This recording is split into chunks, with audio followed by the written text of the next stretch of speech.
Welcome to the Haunted Log Midnight Theater presents Cloak and Dagger. Ran on NBC from May 7th, 1950 to October 22nd, 1950. There were only 25 episodes created and only 22 available. The show was directed by Willis Cooper and Sherman Marks and based on the book Cloak and Dagger, The Secret History of the OSS by Colonel Corey Ford and Alistair McBain. Episode 9, The Secret Box. These OTR episodes are coming at you every Thursday. If you like it, subscribe. If you don't, give me an email. All right, bye. Are you willing to undertake a dangerous mission behind the enemy lines, knowing you may never return alive?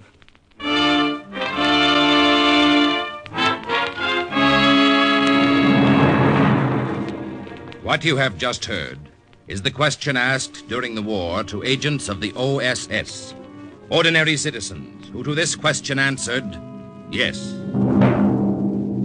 This is Cloak and Dagger.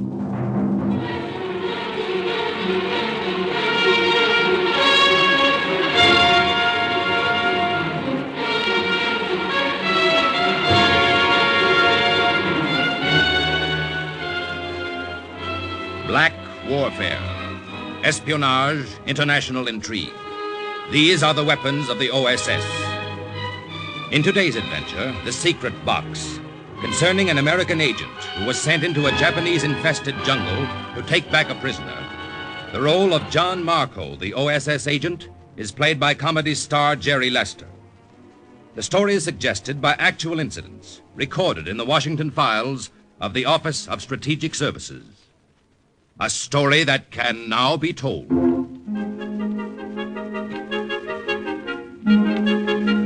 I always carried this little box around with me. I never knew when it might come in handy. It was about as big as a small lunchbox, and, well, to begin at the beginning, I happened to be in the radio room at OSS headquarters in Bamo that night when the message came through.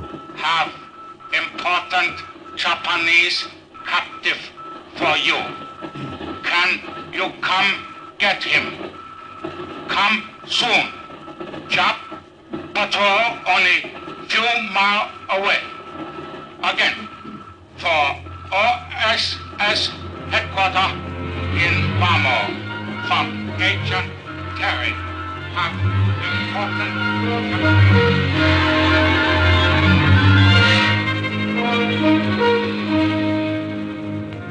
So that's how Harry Stevens and I happened to be in an AT-18 flying over Agent Terry's position about 86 miles behind enemy lines in Burma. And like I say, I had this little box in my knapsack. Oh, in case I forgot to mention it, my name is Johnny Marco. Snappy songs and witty sayings. Just mention my name in Sheboygan. Oh, they loved me in Sheboygan. Yeah, I know, Marco. Hey, Harry, did I ever tell you about my last date in Frisco before I went overseas? I can hardly wait. Her name was Rose. She had a name like a flower and a face like a weed. I called her Cream of Wheat because she was so mushy. Marco, I have but one thing to say to you. Well, talk to me. I hope you live to be as old as your jokes. You know the trouble with you, Harry? You don't realize you're carting around $1 million worth of talent. I tell you, they love me. In Sheboygan, I know. That's the city, yeah. Now, hang on. Gonna take a dive, see if I can find the landing strip.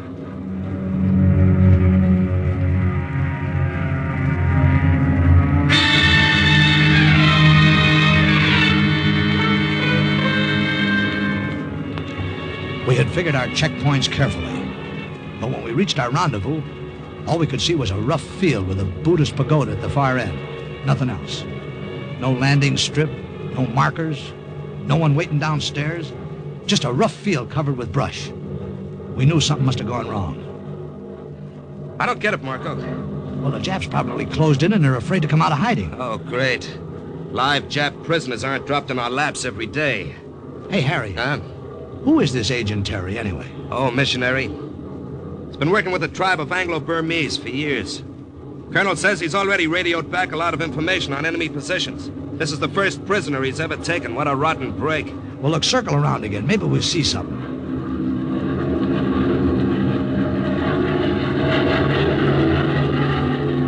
Nope. Better head back before we run into trouble ourselves. Hey, Harry, look. Look, the brush. It's being yanked away. Yeah, I see it. Look, those natives. They're putting up the white marker stripes. The safe-to-land panel's out. Gee, it's like seeing something pop before your eyes. Let's go. That landing strip came out of nowhere. Just all of a sudden, there it was. The plane bumped the ground and rolled in. But we kept the motors still running in case of a Jap trick. And we sat there and waited for whatever was going to happen next. Harry, look. Something or somebody's coming out of that clump of bamboo at the end of the field. Yeah. Keep your hand on your gun. I'll make a quick getaway if I have to. Check. Harry, natives. Yeah, but are they friendly? Spears. Hey, they're armed. Let's get out of here. Yeah. Hey, wait a minute. What's the matter? There's a white woman with them.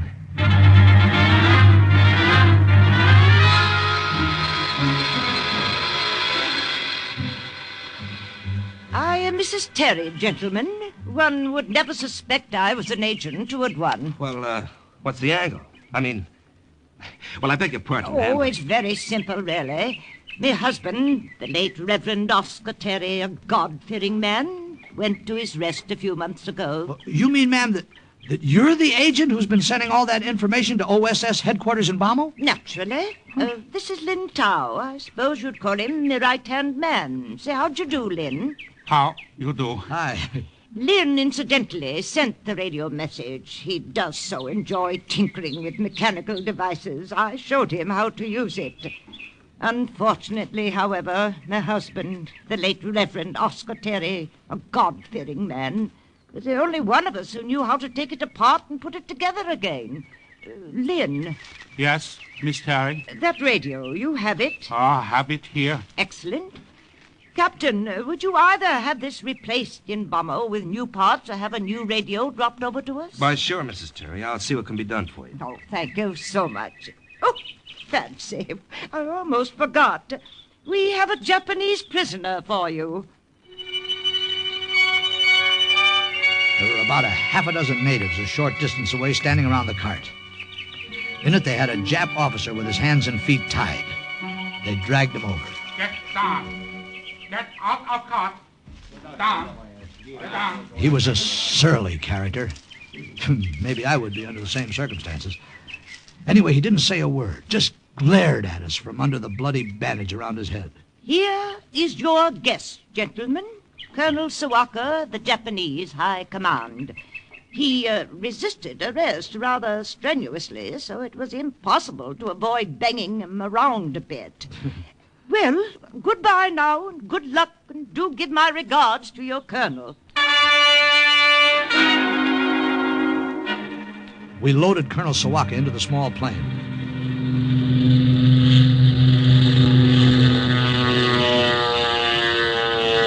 And a few seconds later, as we swung over the field, we looked down and saw that all trace of the strip had completely disappeared. The brush was replaced and there was nothing. Only jungle. How's our friend Colonel Sawaka doing, Marco? Well, he's a little tied up at the moment. Hey, friend, how you doing? Friend doesn't want to talk. You know something? That's the best audience you'll ever have, Marco. One who can't understand English. Oh, come on now, will you, Harry? Oh, hey, maybe you got something. Hey, friend, did you know that the former ruler of Russia was called the Tsar? His wife was called the Tsarina? And you know what they called his kids? Get a load of this. Sardines. Yeah. You know, I think you're right, Harry. Friend obviously doesn't understand a word of comedy English. Hey, what's that? Jap Akak, they've spotted us. Can we get away from them? We can try.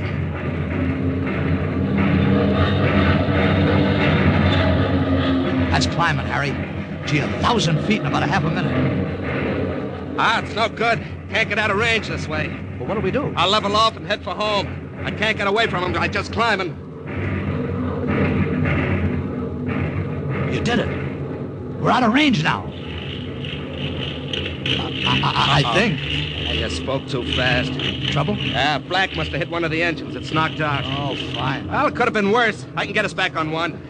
Oh, brother, if you were your sister, I'd marry you. Oh, you're a big-hearted guy. You know that, Marco. Well, I don't go around All proposing right. every day. You better go back and see how friend is doing. Friend Colonel Sawaka doing extremely well, thank you. What? Keep your hands on the flying instruments, Captain. Hey! And you, Lieutenant, keep your hands in the air. Way in the air. I thank you. Oh, you dirty dogface, you spoke English all the time. Enough to tell you that if you do not do as you are told, I put the bullet through your head. I thank you, Lieutenant, for leaving gun within easy reach. Can you do anything, Marco? Quiet. Nothing, he's got us. Quiet, do not talk. Just continue to fly a plane. So Harry kept the plane steady, his back to our friend. And I just stood there and watched Colonel Sawaka as he manipulated the parachute and buckled it on, changing the gun from one hand to the other as he put his arms through the straps of the chute. Then he opened the handle of the waist door. I will say goodbye now. It was an unpleasant ride. Why, you Hands in the air. Keep the hands in the air. Much better. Now I shoot you both. Then I jump. Yeah! Goodbye, friend. Don't forget to write. The jerk shouldn't have opened the waist door first. All I had to do was bank the plane over on its side, and we lost him. Yeah, we lost him all right. Uh-oh. His chute opened.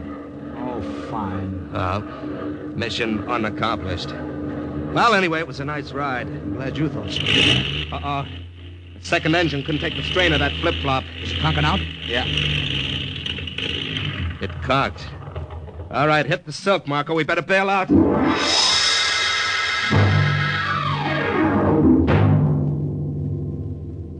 I made it okay. Rolled over a couple of times when I landed and pulled the chute down. But it was another story with Harry. As he bailed out, his slipstream caught him, flung him back against the horizontal stabilizer and cut a gash in his head. Miraculously, his chute opened, and he drifted into the green jungle and landed upside down in the top of a tall mahogany tree. Harry, are you all right? Can you talk? Marco, the shroud line of the chute, they're tangled. Can't get out. My head, I cut it. Yeah, I see. Marco, get me down. Yeah, easy, boy, now. I'll do something. Something? But what? I tried to climb the tree to reach him, but it was no use. The trunk was bare, smooth, and I kept slipping back. It was as if the two of us were in the middle of a nightmare. Harry, can you hear me? Yeah. I can't climb that lousy tree. It's too slippery. There's nothing for me to hold on. Marco, it's no use. Well, what do you mean it's no use? If you waste time standing there, you'll be caught. There are Japs all around. You know that as well as I do. Harry, will you listen to me? No, you listen to me. Get away now, will you? They may have seen the plane. Oh, shut up. Now, will you shut up? Get out or we're both dead ducks. I know I am, anyway. Just do one thing. Marco? Yeah? Don't leave me here to starve or fall into Jap hands. Maybe you can make it back alone. You're nuts. Now, I couldn't do that. Just don't leave me to starve, Marco, please. Please, huh? Shoot me first. Through the head, Marco.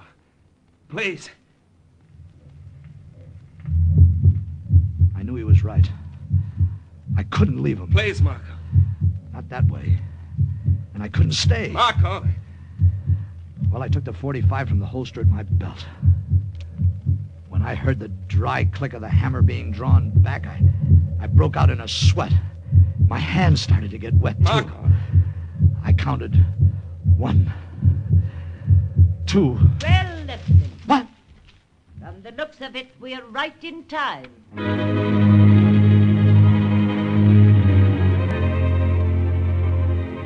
Lin Tao and the natives went to work swiftly, knocking down a second smaller tree against the mahogany.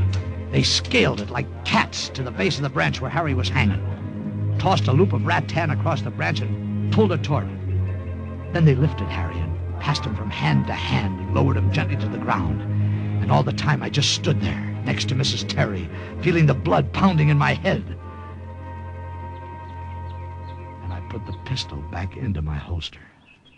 Lynn, that other bandage, please. Here you are, Miss Terry. That's a good fellow. Thank you so much. How's your head now, Captain Stevens? Much better, thanks. I still don't understand. How did you We happen saw the Japanese ack hit your plane almost immediately after you left us. And we came along to the jungle in case there should be need of us. Lady, no one ever needed you more. You say Colonel Sawaka escaped? Dear, dear, what a pity. There now. I think that bandage will do till you get back. Miss Terry, Yes, Lynn? Lin Ta say, leave now. Do not stay. Back to village. Oh, yes, great. But that poses a problem. As I told you earlier, our radio is out of use, So there's no way of contacting headquarters and telling them to send a plane for us? Exactly, Lieutenant Marco. Well, do you think we can make it back through enemy lines on foot? Possibly. It'd take 5 or 6 days anyway. Yeah, but it could be done, couldn't it? I mean, we could sneak through, couldn't we? Bypass the Japs, so I don't know Can it. do. Lin Ta help. Take you. Capital idea, Lin Tao. My husband, the late Reverend Oscar Terry, A God-fearing man. Thank you. Yeah. He would approve heartily.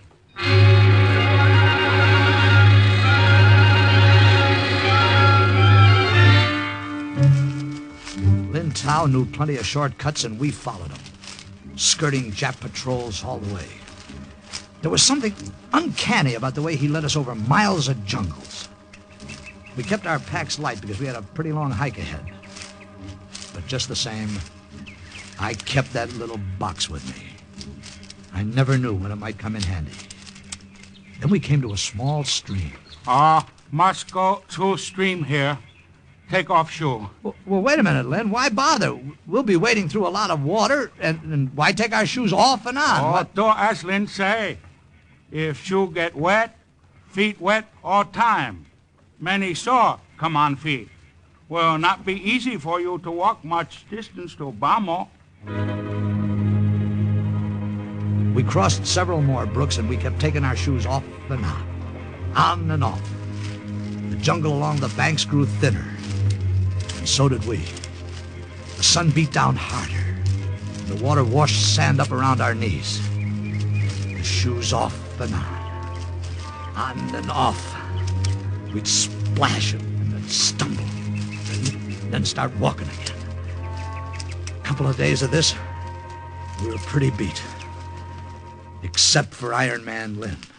Feel good. Lynn, the sun, I'll have to hold up a while. We'll rest here, near stream. Hey, this is an ideal spot for a picnic. 50 million insects can't be wrong. Got you first, you little foreigner. Hey, Marco, got any water left? My canteen's dry. Yeah, sure, here. That's all you got? It's okay. Go ahead, drink it. Lynn, this is all the water we got? When Ta say, do not worry. Watch. I will show what to do so you know. Hey, wait a minute. What are you digging a hole in the sand? Watch. First, dig small hole in sand near stream. Place leaf in bottom, like this. Now when water come through sand and leaf, it not be muddy. Can drink. Hey, that's the greatest. The leaves act like a filter, you mean? Water is clear. Drink it with your hand. Will not hurt you now. This Lin Tao had a dozen cute little tricks like that. He'd have been a riot in vaudeville. Well, the next morning we were back on the trail, pushing our way through sharp blades of grass. And all of a sudden we heard the tinkle of an iron bell. Hey, Lynn, what's that? Escape book, elephant coming. Dangerous. Villager in jungle put iron bell around neck to warn. Dangerous. Guns, we've got guns. Let's shoot at them from three No, sides. no, do not shoot. If Yeah, but bullets Lynn- not go too high, it only make the elephant much angry. Do not shoot. Still. The size of them. Look at the size of them. It's like being charged at by a 6-story building. Still. Do not shoot yet. Only if we must.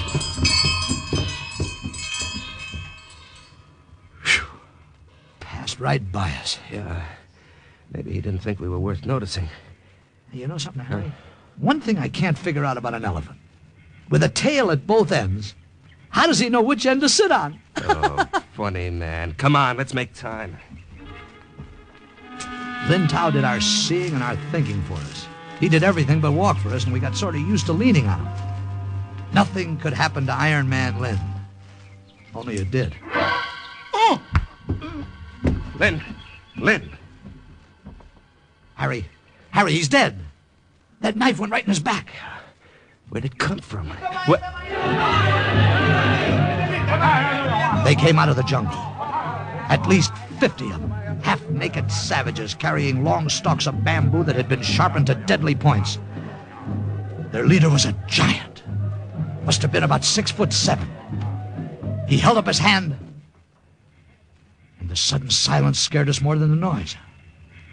Quam, Donley. What did he say? Did you understand him, Harry? Look. Friends. Savvy friends.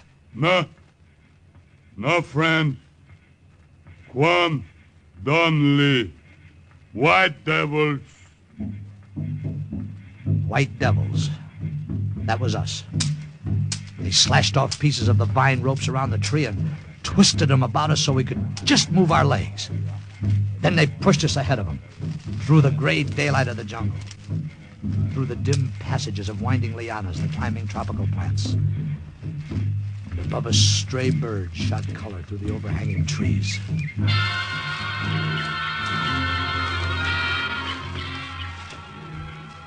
After about a mile, the path became a trail. The lianas were cut away. We tripped over some coconut husks by the side of a charred fire. We were coming into the village. Then Harry saw them first. Marco, look. Up there on the poles. Human heads. A row of skulls. Headhunters. Marco, these are headhunters. Move. Quam, Donley. Move. Hey, look, Chief, you got it all wrong. Now, we're not devils. We're friends. Friends. No. It's no use, Marco. American, you are right. It's no use. Colonel Sawaka. I am a great friend of these headhunters, for I warned them of your coming. Told them you are Quan Dan Li, white devils who come to bring a plague and a pestilence to them. You filthy It's rat. no use. Chief, put the devils away. Teng. Quam, Donley. Tal. Basha. They untied us and threw us in a straw-thatched hut they called a basha. Through the makeshift door, we could see the skulls on the poles. An endless row of them under the hot sun. And up the poles streamed columns of jungle ants, giving them an ancient burial. Looks like the end of the line, Marco. Yeah. Hey, wait a minute, Harry. That chief speaks a little pidgin English. He understands a little. Do you think we could reason with him? He doesn't look like the reasonable type. Besides, our friend, Colonel Sawaka, got to him first. The tribe's convinced we're dangerous. Yeah. About as dangerous as a glass of buttermilk. A bunny bucket. That's Sawaka outside talking to the guard. We got company. I trust you are comfortable, Captain, Lieutenant. Why don't you climb a tree, you little monkey? Ow! Watch your tongue. Was most fortunate for me. I found a way here to a friendly camp. Sorry, I don't like your friends. My friends do not like you either. Think you are devil Americans who bring evil to their people. Sleep well. Tomorrow you will join heads on poles.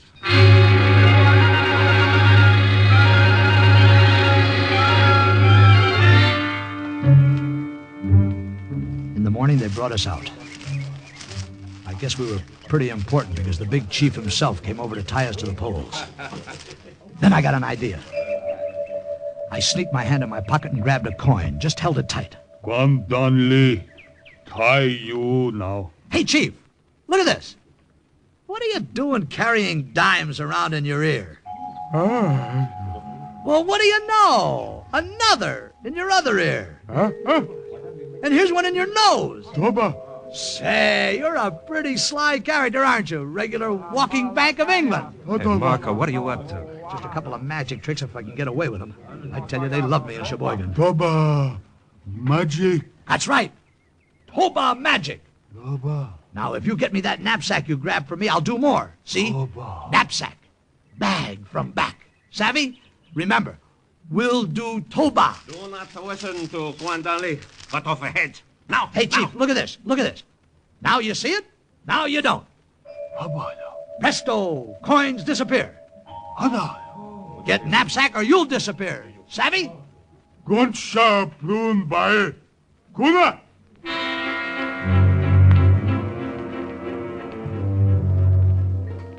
Boy, that coin trick got him, and the chief pushed Sawaka aside and sent one of his rover boys to get my knapsack. They brought it to me, and I took out the little box. I always knew it would come in handy sometime.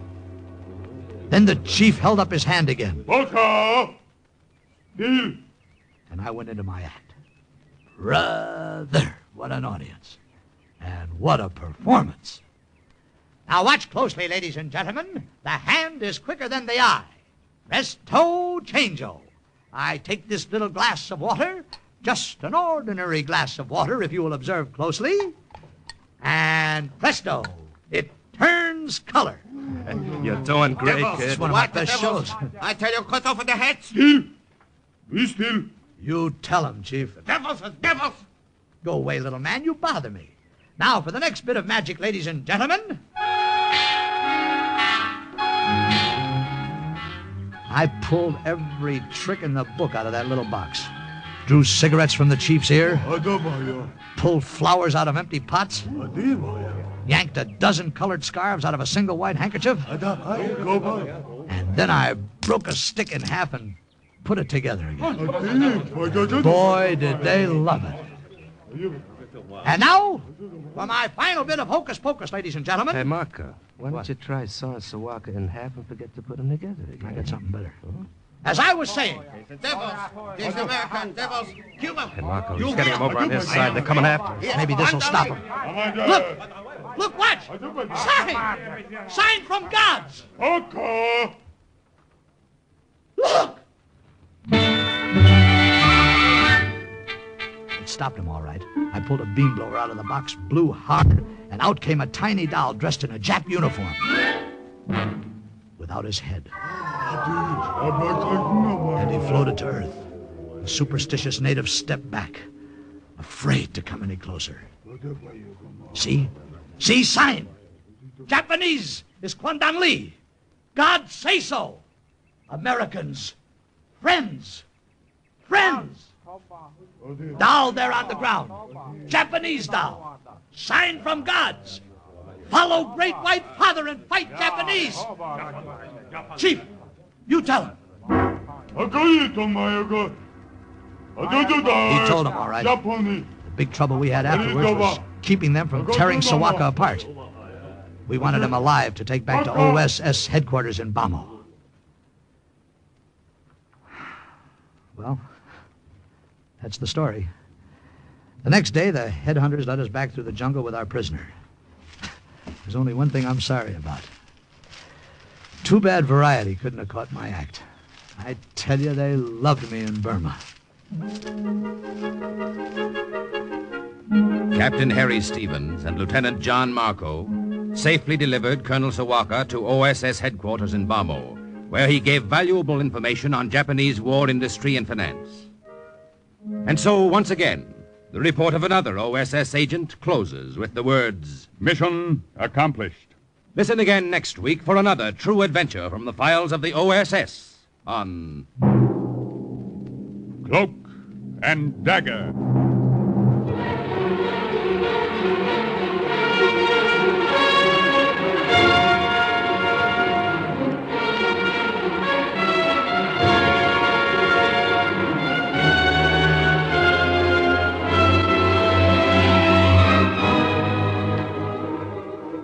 Starred in today's Cloak and Dagger adventure as Marco was Jerry Lester, with Larry Haynes as Harry, Colonel Sawaka, Daniel Ocko, Mrs. Terry, Irene Hubbard, the Colonel Raymond Edward Johnson. Others were Carl Weber, Arnold Robertson, and Jerry Jarrett. The script was written by Winifred Wolfe and Jack Gordon. The music was under the direction of Murray Ross. Today's true OSS adventure was based on the book Cloak and Dagger by Corey Ford and Alistair McBain. This has been a Louis G. Cowan production in association with Alfred Hollander, as was under the direction and supervision of Sherman Marks. Programs. Get your programs here. Mystery fans, there's an exciting evening waiting for you tonight on NBC. First, some listener will have a chance to win $1,000 for solving the case on $1,000 reward.